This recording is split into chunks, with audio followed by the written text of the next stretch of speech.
It's the Joseph Bristol Show. If you enjoy the video, hit the like. If you want to see more, be sure to subscribe. Welcome to another episode of the Joseph Bristol Show. All right, where I go over, stuff about society and the world and thoughts that I may have had about something, and I just share them with you all, with the world. I share them with the world, with you. So, on today's episode, look how the screen was on black. On today's episode, I'm gonna talk about at what age do children need a phone? Like, it's a serious question. So I had a discussion. I was talking to a couple of people, one person specifically, but a couple of people were involved in the conversation as we asked a lot of people, at what age does a person need a phone? Her initial answer to me was like 8. I'm like, 8? Definitely not, right? And then some people were saying 12, 10. Well, I said 12, 13, somewhere around there. 11, 12, somewhere around there, right? But majority of the people said about 10. Double digits, basically, right? So at what age? So the question here is, at what age does a kid need a phone? But then as I'm talking to her, I started breaking down different things that I would ask her things, and I'm like, just stop and think about this for a second, right? Because what do they need the phone for? That was the very first thing I asked her. What do they need it for? What do they need it for, right? And majority of the answers that people give is to keep in contact, right? To keep in contact. That was one. Emergencies, which is basically to keep in contact. But essentially, that's like the number one thing that people would say, to keep in contact. That's like their main thing for why, they need a phone. But then my question becomes, keep in contact, why? Like, for what? And that's where the emergencies come in. Well, in case of an emergency, then, I want them to be able to call me. And it's like, well, for what? Because if your kid is, in a school shooting, I mean, what are you coming in there like Rambo? You're gonna go put on your vest and grab your gun and kick in the school doors and go in like Rambo? What are you gonna do? What are you gonna do?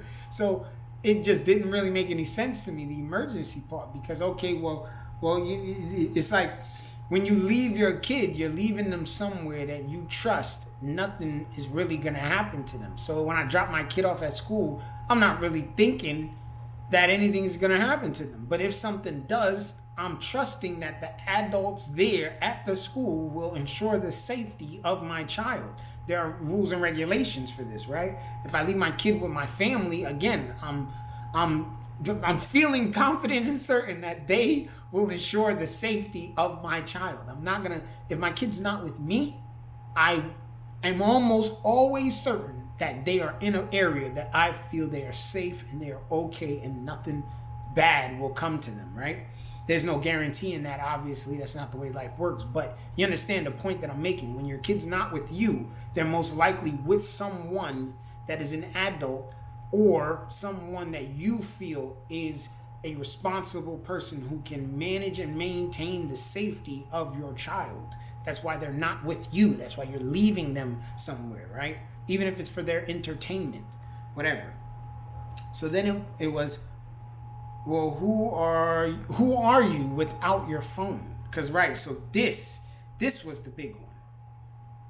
This is the big one, right? Because this is the big one. This is the one that make people say, well, what do you mean? What does that mean? I'm not always on my phone. I'm not always on. Okay, well, so answer the question. Who are you without your phone, right? So what do you do when you don't have your phone? What do you do? What do you do? Right? So I could tell you what I do when I'm not on my phone. If I'm not on my phone playing around, I read books, I write poetry, I make YouTube videos.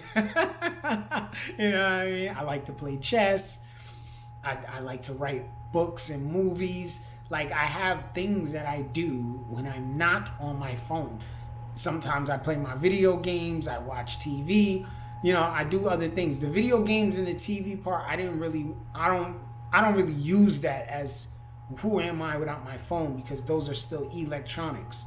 So you want to go away from that. Now, if you say you play tennis, you play the guitar, you practice your instrument, you learn a new language, All these things are things that you don't need a phone to do. So these are the things that I mean when I say, who are you without your phone? That's what I mean when I say that, right? So you have to be able to answer that. And the same thing for children. You're going to give this child a phone. Well, who are they without the phone? Or else that kid's whole personality will be, oh, he plays games on his phone. He's always on the phone playing games, talking to people. 8 years old, who is he talking to? Who is he calling? What are you talking about? So then it goes into early addiction. You're not worried about that?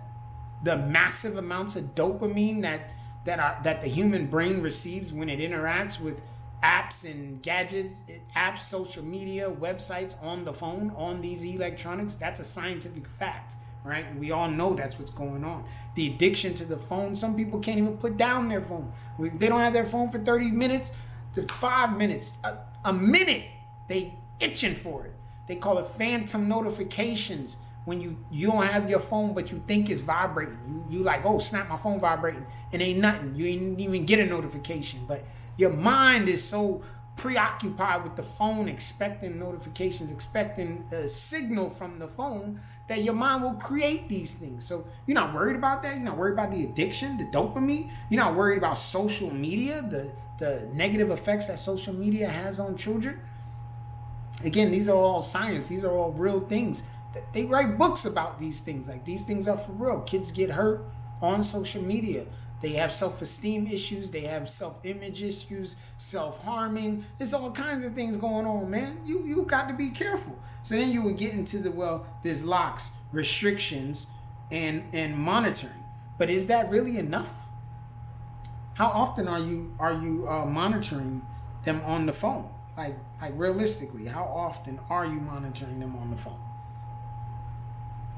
Right? And then you want to say, okay, well, the restrictions and the locks on the phone ensures their safety. Does it really? Because, it's not hard to bypass these things. And you're talking about kids that are with this device on this thing for hours on end. So you're going to tell me that they haven't figured out how to bypass certain things, how to get around it when they go with their friends and their friends have locks and they show them, oh man, well, this is what I got. This is how I got through that. And this is what I did. And I made it this and that. You know what I mean? Come on.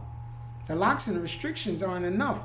The constant monitoring, you ain't got enough time to be monitoring them all day, every day, nonstop. I mean, you ain't got no life. You ain't got nothing going on. So that's a problem in and of itself right there. Right? So the monitoring constantly can't work. Locks and restrictions can't work. So now you're leaving them to the addiction, the dopamine, and the social media. And then it becomes at what age? So it's just something to think about. I don't know. I thought I'd talk about it. And so, again, I guess the answer for me at the end, though, when they asked me what age do I think, I told them I think that kids don't need a phone until, like 11, 12 years old.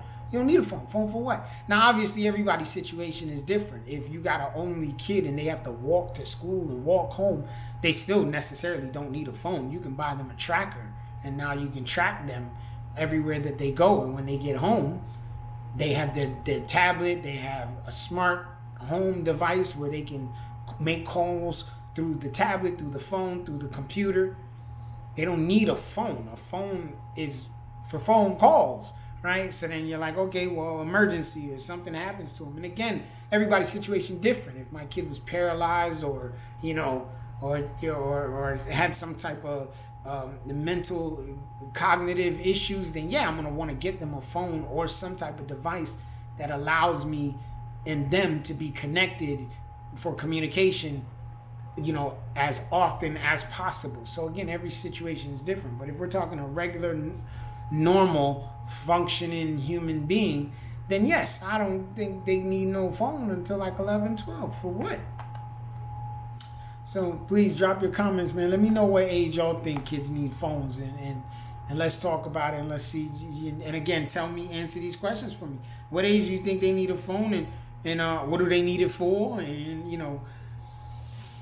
And who are they without the phone? It's the same thing to ask yourself. Who are you without your phone, right? So thanks for watching another episode of the Joseph Bristol Show. And let's all remember, man, we all out here trying to do the same thing. Survive and be happy. Y'all stay blessed.